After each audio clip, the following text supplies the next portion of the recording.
Bueno, señores, continuando con Sentido Común Agropecuario, estamos en vivo de 7 a 8 de la mañana en el canal 34. Hoy tenemos el canal 24.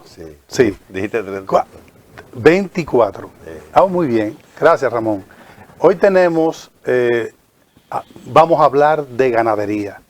Y para hablar de ganadería hay que poner en contexto cuáles son los números oficiales que tiene el Banco Central, la Dirección General de Ganadería, el CONALECHE, y las instituciones que tienen que ver con eso. Nosotros estuvimos revisando los números. En el 2023, la ganadería bovina tiene 2.5 millones de cabezas de ganado a nivel nacional. Un 15% de esa cantidad es de ganado lechero, el otro 22% es de ganado de carne y un 65-64% es de ganado doble propósito, que se producen alrededor de 800 millones de litros de leche anual. Eso es 1.200.000-300.000 litros diarios, y que también produce 48 mil millones de pesos las operaciones comerciales de compra y venta. Otra cosa importante, y es que hay 47.750 ganaderos a nivel nacional, y que la ganadería está a nivel de todas las provincias. En cualquier lugar que tú llegas hay un ganadero, y por eso de ahí la importancia de esa actividad económica. El día 6 de este año, en una entrevista en donde participaron miembros de Confenagro y asesor del presidente de la República en materia agropecuaria, habló sobre la ganadería y tienen una meta. Ellos dicen que a través del Promegan han sembrado más de 300.000 tareas, han asistido a más de 10.000 productores, y además de eso, la meta es que dentro de 3 años la producción de leche suba en promedio de 4 a 5 litros por vaca, que está actualmente, a 7 a 8 litros por vaca. Es una meta que es posible alcanzarla. Pero también se habló de que un año y algo después, la producción nacional va a cerrar en 900 millones de litros. Estamos hablando de que se producen en este país, según esas informaciones, 2.5 millones de litros diarios, y para eso necesitaríamos 250.000 vacas que diariamente produzcan 10 o más litros. Entonces, de todas esas cosas vamos a hablar, y para ello tenemos un invitado especial.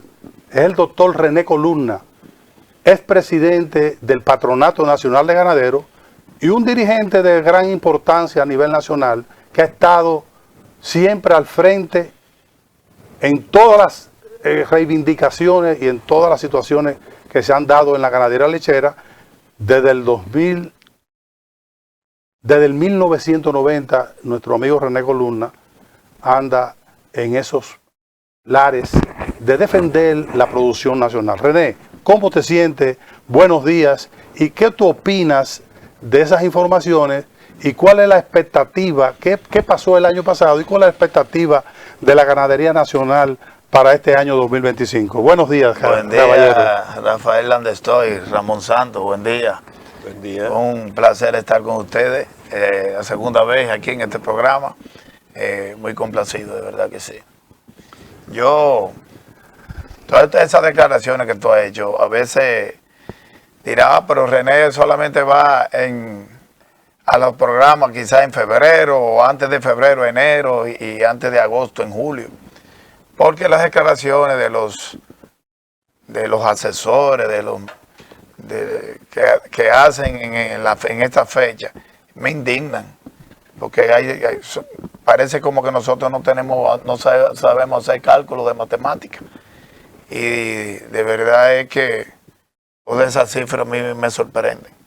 Eso de 3 años que tú dices que se puede aumentar casi el 100% de leche en 3 años. yo no entiendo cómo va a ser eso. Porque en el mundo, el promedio de Brasil, de producción de leche de Brasil, que es un productor de maíz, soya, hace ensilaje de maíz, tiene todas las tecnologías, donde se producen Y maquinaria. la genética, una buena genética. Donde se producen maquinaria que deben tener un buen precio. El promedio son 4 o 5 litros. Entonces, y el promedio mundial. ¿Qué por ciento es pastoreo en Brasil? Hay que Prácticamente, comenzar por ahí para yo analizar creo que eso. prácticamente el 80%. Y es como toda la parte del mundo, menos en Estados Unidos, que todo es tabulado. Pero en los países como el de Latinoamérica, es así mismo. ¿Qué por ciento es aquí? Aquí debe ser un 80% y cuidado. También. Entre Campo. pasto, sí, en el pasto. ¿Y qué dice la gente de medio ambiente con respecto a la flatulencia y esas cosas? ¿Cómo va eso? ¿Qué han logrado ellos controlar? Porque creo que es uno de los Tú te estás refiriendo al tema del cambio climático Del cambio y lo que es la climático, contaminación por metano de parte de los Sí, animales, eso. del ganado bovino, ¿verdad? Sí.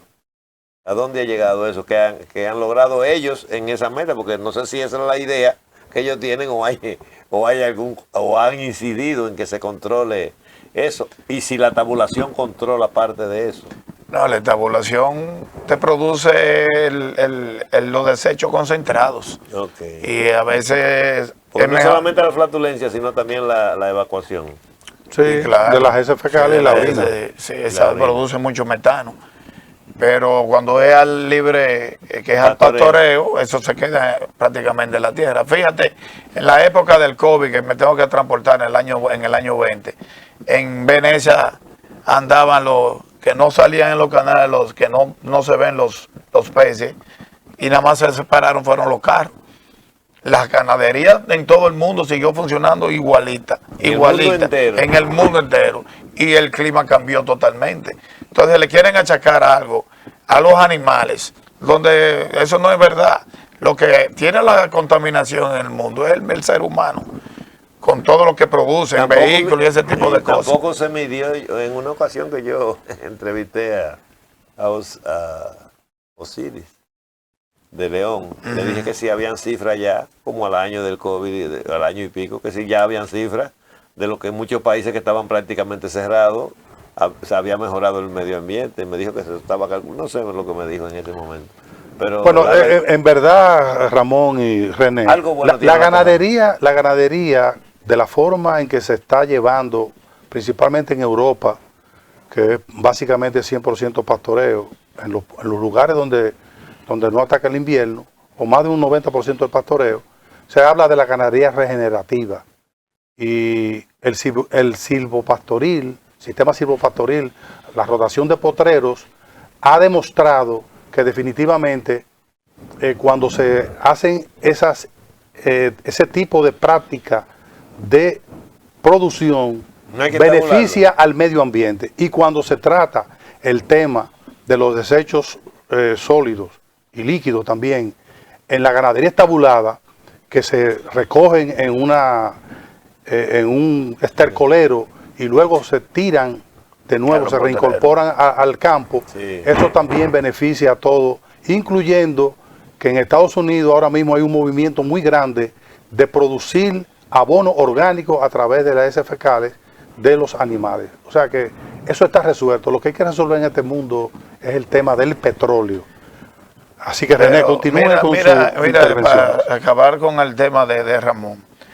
En Estados Unidos ahora se ha tomado de incorporar los desechos de la ganadería ganadería de carne a los terrenos, porque ya no usan prácticamente, han bajado el contenido de abono químico. ¿Y de dónde viene el abono Sí, químico? regenera el suelo. Regenera el suelo y de una forma Exacto. orgánica. O sea que Pero hace muchos años reducimos nosotros. aplicándole incluso a la hierba de corte. Sí, exactamente. Y a la hierba aplicando. Por ejemplo, en mi finca yo no uso abono químico. O sea, yo estoy contribuyendo al medio ambiente. ¿Por qué? Porque mi ganado lo tengo al pastoreo y yo lo tengo en potreros pequeños.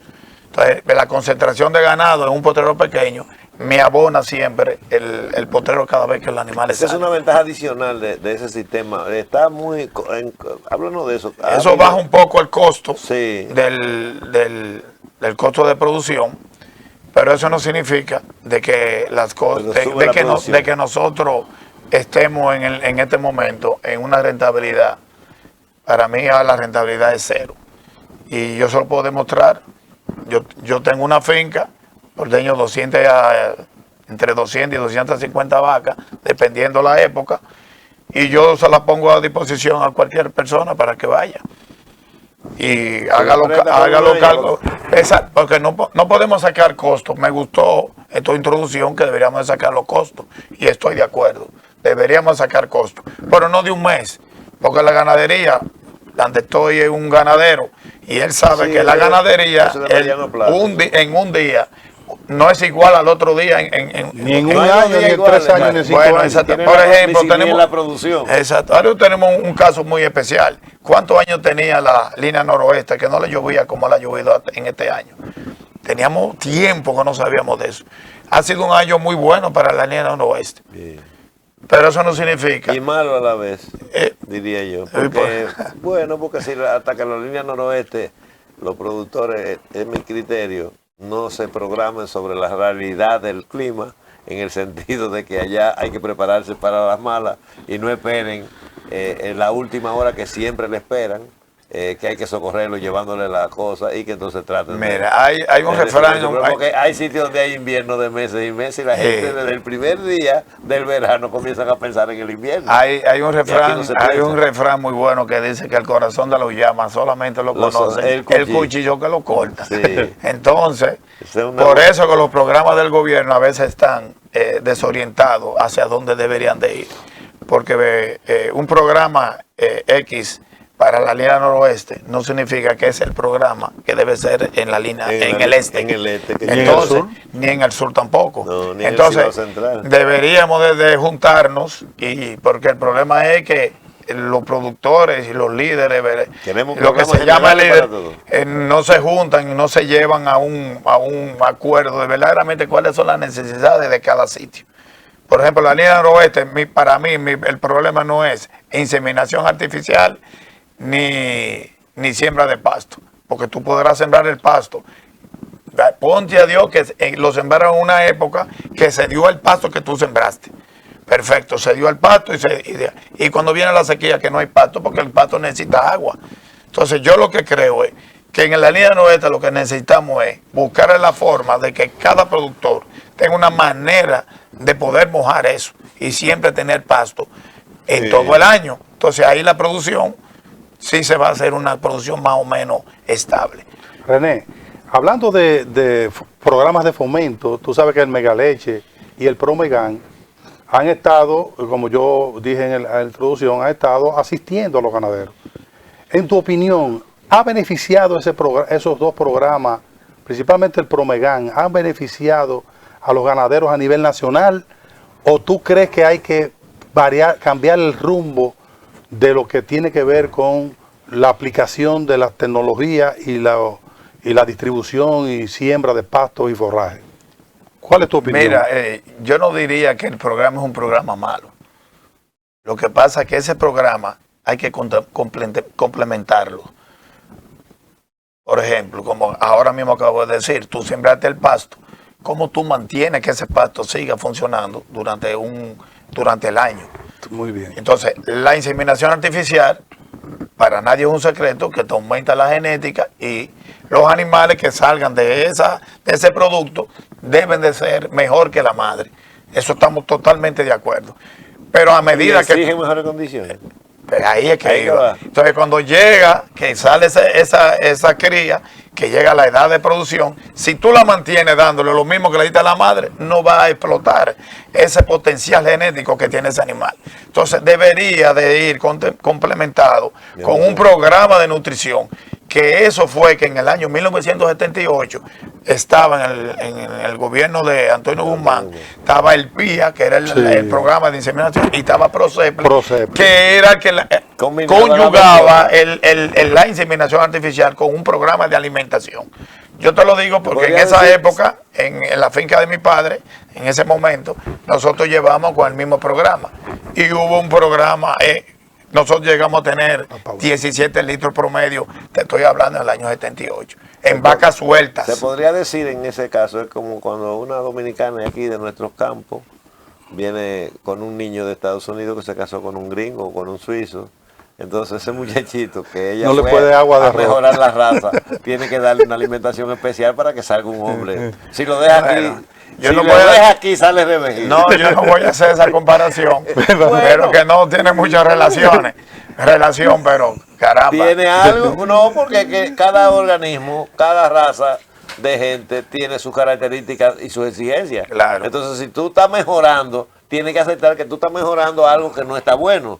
Entonces, eso que está bueno tiene que darle lo adecuado. Pero ya tenemos que hacer una pausa y vamos a continuar con el programa y con estos temas que se ponen cada vez más interesantes después de esta pausa comercial.